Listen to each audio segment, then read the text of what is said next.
Hi, Magic Movie Recaps here. Today I am going to explain a movie called Kabul. Rowan is a simple guy who works as a dubbing actor at an animation studio. He is blind from birth, but this does not prevent him from living a full life and enjoying it. Rowan copes easily in the kitchen and even arranges to meet a girl after breakfast. He goes to work and hears that the neighbor's boy's chain off his bicycle has fallen again. The guy helps him and even rides a bike, which shocks the boy at his father, whom Rowan hears from the approaching smell, which he recognizes from 1,000 a little.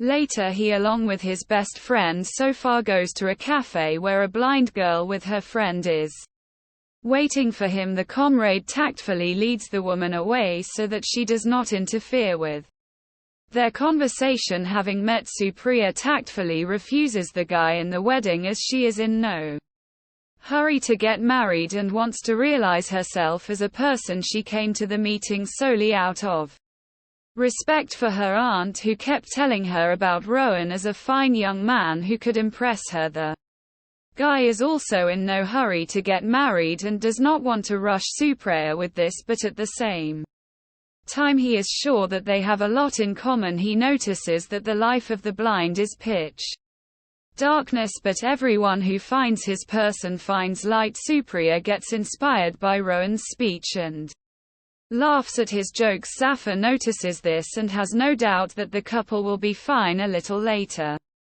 the couple go to a noisy street party where they are spotted by Emmett and his friend Wasim. The guys are inspired by the beauty of a girl, although they see that she is blind. Saying goodbye to Supriya, Rowan asks to see her every day and where he can find her. Girl tells that 3 times a week she works in a dance studio playing the piano. The next day Guy visits Supriya and realizes that this is one of the last activities after finding out the size and location of the dance floor.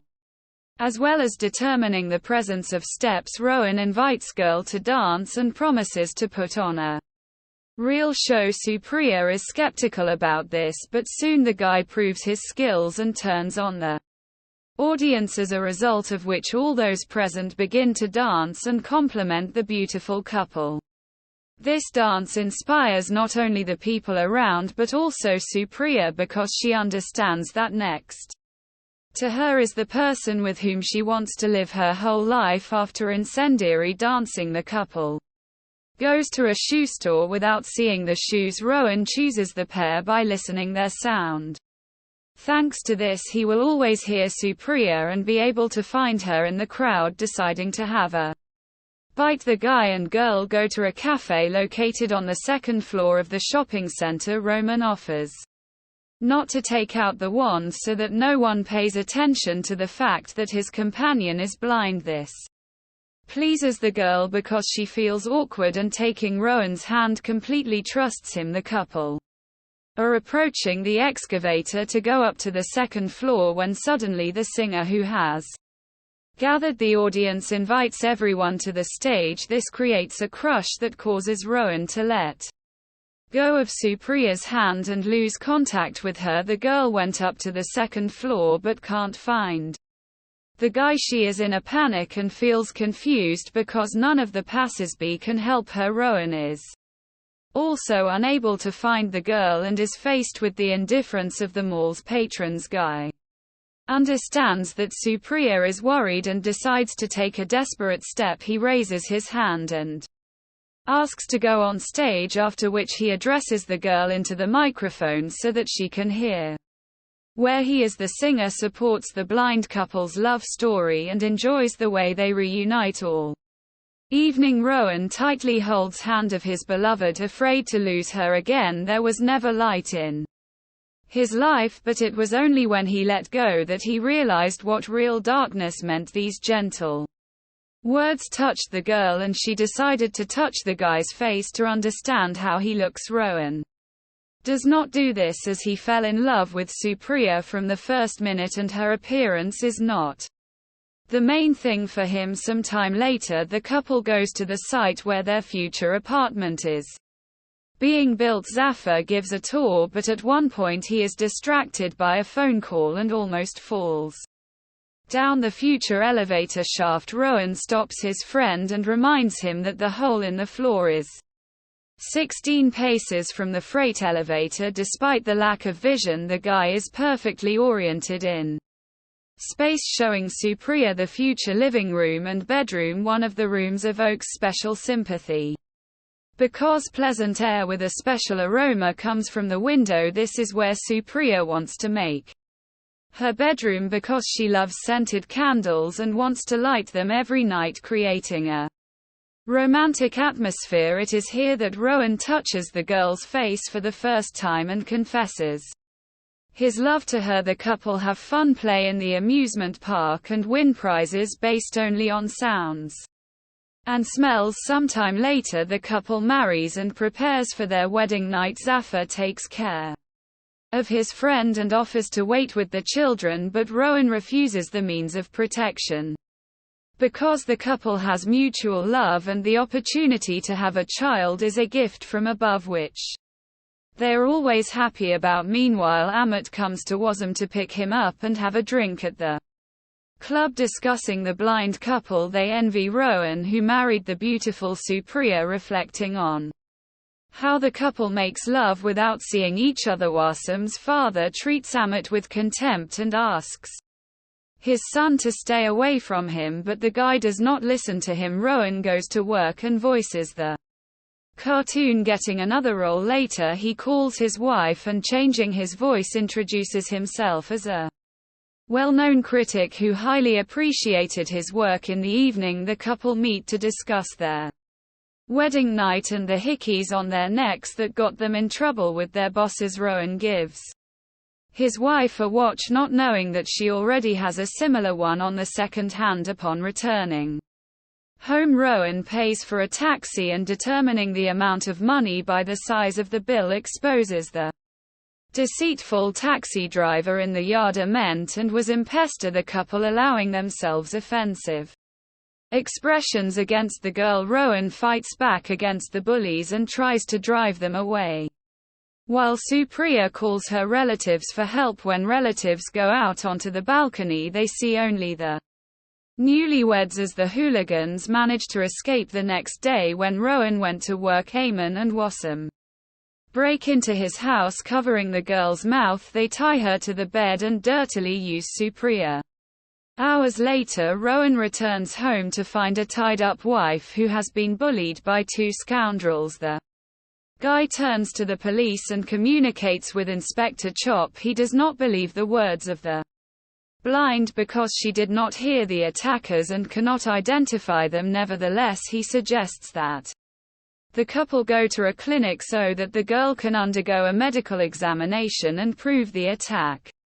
The biomaterials are usable within 24 hours, so the couple is sent to the hospital under the supervision of an assistant inspector. On the way, a car stops them, promising to take them to a clinic, but it turns out that these are the people of Mad Haverio, Amit's older brother, who is an influential official in the city. The couple was locked in an old haver for more than a day, after which they were thrown into the ocean to destroy all traces. The couple go to the hospital and take tests, but it is impossible to prove someone's guilt since the materials are unsuitable for research. When Supriya and Rowan go to the police station, Chubby is absent and his assistant Naloved accuses the couple of lying. He openly insults the girl and says that they are trying to fabricate a case against honest people. Realizing that no one will help, Supriya asks to leave and forget about it. Upon returning home, Rowan is cold towards his wife and keeps aloof. It hurts him to realize what happened, so he remains alone with his thoughts and does not go to bed with Supriya. The next day, Guy goes to work, but he does not succeed due to stress and excitement. Having asked to go home early, he enters the bedroom and apologizes to his wife for his behavior. At some point, he feels a touch on his back and tries to grab the girl when he suddenly realizes that this is her leg. A couple of days Later Rowan and Safar burned Supriya's body to set her on fire. Madhavriya visits the widower and talks about how his brother took advantage of the girl twice. Rowan will not be able to prove anything since all the police are in the hands of the official and will not investigate the case against his brother, who has already been released, having removed all suspicions as soon as Matt Havriel leaves. The guy goes to the bedroom and carefully examines everything. He finds his wife's watch in a farewell letter in which she confirms that Amen and Wasm used her twice. They were cruel and promised to do so every day. She did not want her husband to be humiliated in this way, so she decided that it was easier to commit suicide. The girl apologizes to her husband for what happened and wants him to betray one watch to the ground and burn the second. Zafar invites his friend to scatter Supriya's ashes over the ocean, but Rowan asks him to wait as it's too early for that. The widower goes to the station and calls the inspector. The assistant chases Rowan away, but he insists on meeting Chop. The guy warns that he will do everything himself and the only thing the police will face is the autopsy report. The eyes will be open, but the inspector will not see anything. His ears will be alert, but he will not hear anything. His mouth will be free to speak, but he will not be able to say anything. And the most interesting thing is that he will understand everything but will not be able to explain anything. From now on, the policemen are spectators who will watch the game where there will be no survivors, and Rowan will see it through to the end. Amant and Wasm believe that Rowan is not a danger and quietly enjoy themselves, unaware that he is around all the time. He hears their conversations and records them in order to practice dubbing the voices of a scoundrel to whom you will have take revenge. To begin, Rowan introduces himself as an official and asks the assistant inspector to arrest Wasm, then uses the voice of Amit and pesters his friend's sister to set his father Akeem against the bully. The original plan doesn't work, so Rowan continues to escalate the conflict. Seeing Emmett next to his daughter, Akeem attacked him with a knife. The guy managed to fight back and injure Akeem, pushing him off the steps. The indignant man wrote a statement to the police, but the brother resolved the issue by paying the police. Rowan continues to remember good times which he spent with Supriya. Wanting to take revenge on the offenders, he buys a cable, steel balls and other devices that will allow him to kill the hooligans. Madhavriel forces his brother to leave the city. Meanwhile, Rowan uses Amit's voice and calls Wasm to lure him to a place he knows well. Rowan trained and mastered the area for a long time in order to know how to act against the enemy. Having met with Wasm face to face, Rowan puts out the light and attacks him, focusing on the sound. At some point he loses control of the situation and begins to lose, but anger helps to overcome the enemy and throw a noose around his neck. After killing Wasm, Rowan leaves amidst white handkerchief on him and leaves. In the morning, the police find the body and Inspector Chubb goes to meet with the official to report what happened. He suspects his brother but learns that Amit has been out of town. A couple of days later, Rowan comes to Wasm's funeral and, listening to his wife's last wish, betrays one of the watchers to the ground. Chavi visits the widower and is distrustful of him but lacks the evidence to try and press charges against him using the voice of an assistant. Inspector Rowan calls Amit and lures him to a warehouse where he and his wife were held for a day. In the evening he meets a bully, but a blow to the head does not solve the problem since he is wearing a helmet. In a fight, Rowan tries to be decent and gives the stick to his opponent. After every attempt to hit him, Ame takes off his shoes to be silent, but makes a fatal mistake as Rowan finds him by a terrible smell and delivers a decisive blow to the head. Sometime later, Amit wakes up tied to metal poles. Rowan calls his brother and, changing his voice, asks for help. He also breaks through barrels of flammable liquid and places a scented candle under the door, putting his wife's second watch on Amit's hand. Arriving at the place, Matt Havreau knocks down the door to save his brother, but in doing so sets a fire and burns him. A neighborhood boy asks Rowan to imitate his father's voice and get him out of school. It turns out that boy was asked about this by Inspector Chubb, who suspects the widower of his deed. He is sure that he will have all the evidence in a day.